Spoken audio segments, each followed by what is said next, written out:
ఓం నమః శివాయ శ్రీమాత్రే నమః. మిత్రులకి శ్రేభిలాషులకి అలాగే నన్ను ఇంతగా ఆదరిస్తున్న యూట్యూబ్ ప్రేక్షకులందరికీ కూడా పేరు పేరు ధన్యవాదాలు. మిత్రులారా, మీ అందరికీ పరాదేవత ఎల్లవెల్లా మీతో ఉండి మీ మనోవాంఛ నెరవేర్చాలని మనస్ఫూర్తిగా కోరుకుంటున్నాను.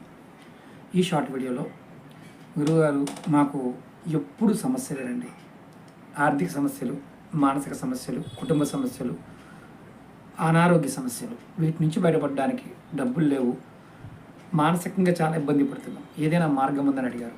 రోజు గనక ఇప్పుడు చెప్పబోయే ఈ చిన్న టెక్నిక్ని పాటించండి. రోజు 15 నిమిషాలు చేయండి. మీరు గాలి తీసుకుంటారు కదా, అలా గాలి తీసుకున్నప్పుడు రామ్ అనుకోండి, గాలి మళ్ళీ వదిలినప్పుడు రామ్ అనుకోండి. ఇలా మీరు రెగ్యులర్గా ప్రతిరోజు చేస్తూ ఉండండి. మీకు ఉన్న సమస్యలన్నీ, సమస్త సమస్యలు తిరిగిపోతాయి. రామనామానికి ఆ శక్తి ఉంటుంది. తారక మంత్రం సృష్టిలో గొప్పది, అత్యంత విలువైన తారక నామం. ప్రయత్నం చేయండి, ఫలితాన్ని పొందండి. ఓం నమః శివాయ శ్రీమాత్రే.